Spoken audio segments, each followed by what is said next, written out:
Hey, Milton. Hey, Eric. Yeah, I was just thinking about this and where we are with the Trial Lawyers College. It's a wonderful program, and I just want as many lawyers who work for the people to see it, feel it, and learn it. Amen.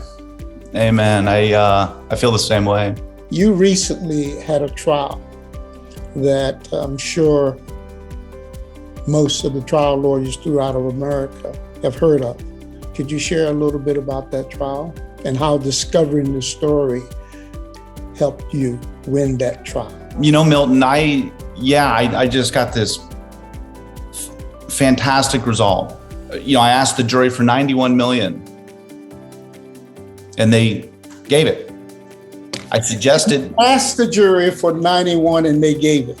Yeah. If you'd asked for more, they probably would have given it. But go ahead, tell us about that.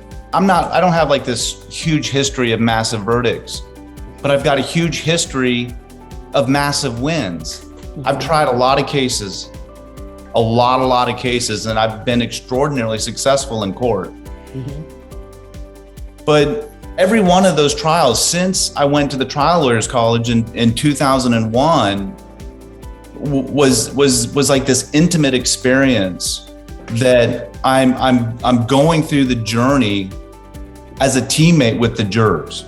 Everything, you know, from how I first talked to the jury in voir dire or jury selection to, you know, the most important part of your closing argument is jury selection. Mm-hmm. You know, that's where you establish the bond and the relationships. Every single action in that courtroom was informed by what you've taught me, what I've learned at the Trial Lawyers College. And discovering the story is, okay, yeah, we got to discover our client's story, but as we know, the frame isn't like the jury's not going to care too much about our clients. So while we have to discover, and it may be the most important thing we say all trial, even though it occupies 2 sentences in the transcript, your verdict gives Will Tisdale a chance to live a life with any kind of meaning. You know, I mean, I wasn't exactly warmed up to that moment, but when I said it to the jury, it was so piercing from my heart to theirs because I discovered his story, but I also knew the jurors' stories. And Explain that, please. You also knew the jury's story. What do you mean? Well, I think of the trial as a shared experience, mm-hmm. that we're living and breathing it and we're creating it together. And there has to be a positive end to this. We got to feel good about it. And so what motivates or moves people?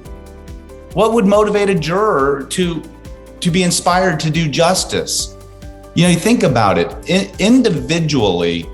If you went up to 12 random people and said, does $91 million represent a value of a life? They'd probably say no. Like, I wouldn't award that or give compensation for that in a verdict. But somehow these group of people were transformed from individually, I'd have a problem with it, but as a group, we are gonna do it.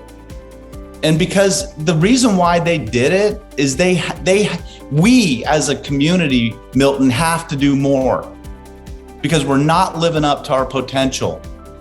And that's what I mean by discovering the story of the jurors is what do we need to do to fulfill our destiny as a human, as a good human steward. And so, yeah, we have to discover our client's story, but to me, that's the tip of the iceberg. Mm-hmm. Because everybody has a story, and what's the most important story you want to hear about? It's about you, Milton. Mm-hmm. You know, like we're greedy sometimes. We just want to hear about ourselves. Mm-hmm. Well, what do you want to hear? Mm-hmm. What do you want to be?